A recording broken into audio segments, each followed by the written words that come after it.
So Tigers, as we approach the November 3rd election, we find it important to speak to and recognize the seniors who are eligible to vote. As the younger generation, we have a very strong voice for change, and we encourage your participation. We are going to outline what's going down in the upcoming election.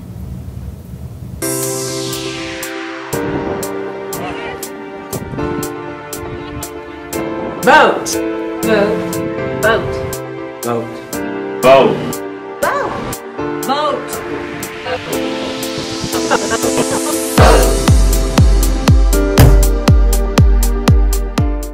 In this first segment, one history teacher explains how young voters can make a difference. Election season is in full swing, and that means many Lee Summit High School seniors will get to vote.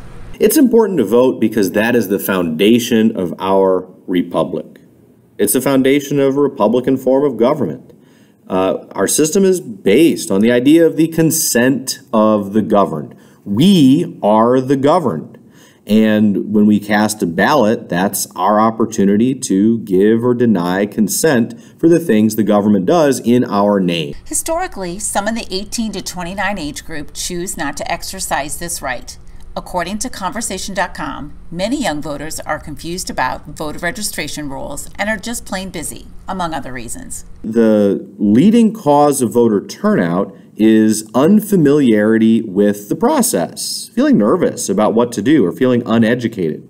In fact, when pollsters are looking at who is to be a likely voter, they look at past voting behavior. Past voting behavior is a leading indicator or predictor of who will vote in the future. So the best way to become a voter is to do it the first time, and you're much more likely to then do it again. LSR 7 and the Lee Summit High School history teachers are trying to help get young voters to the polls. One thing we're doing is the R7 Votes mock election, which is coming up on Wednesday, October the 28th, where every R7 student will cast a mock election ballot.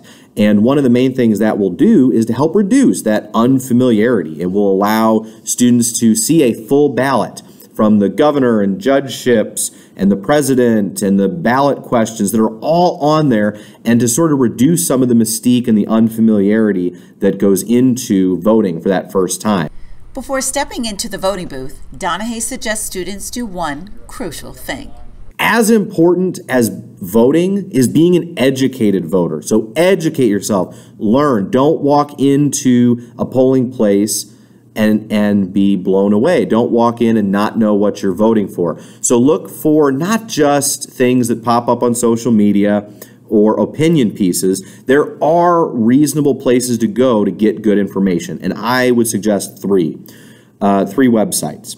One of them is called 270 to Win, one is RCP Polls, and the other is called Ballotpedia. And finally, you can actually go to the state Secretary of State website.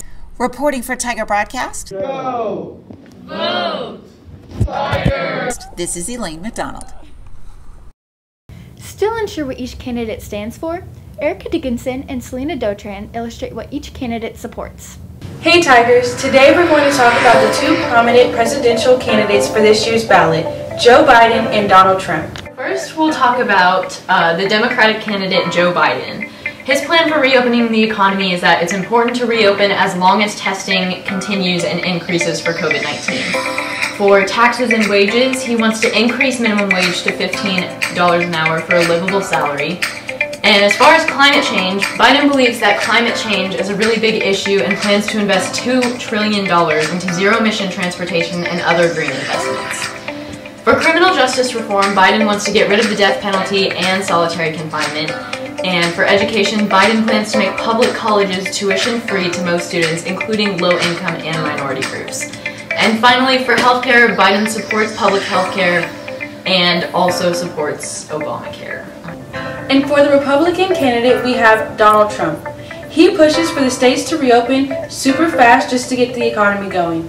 He also believes that we should not have taxes increase and that American salaries should go up due to payroll tax cuts. Also, along the lines of climate change, he doesn't believe in global warming or that humans have anything to do with climate. To reduce mandatory minimum sentences, Trump supports the First Step Act. Trump also does not support a public healthcare system. He believes in private healthcare. He also does not support Obamacare. Remember, it's important to do your own research so that you can find out which of the presidential candidates most aligns with your beliefs and values, and you can make the best decision for you on Election Day. Here are a couple of unbiased resources that might help you make your decision. Remember, check multiple sites and do the best research you can so you can be prepared. Be sure to go out and vote, Tigers. Thanks for watching this special election segment from Tiger Broadcast. Tigers, don't forget to get out there and vote. No matter whether you're Republican, Democrat, Independent, Libertarian, whatever you are, go vote. Since the last presidential election, 15 million of you have turned 18. It's a great responsibility and a lot of fun. Make sure you participate in America's democracy.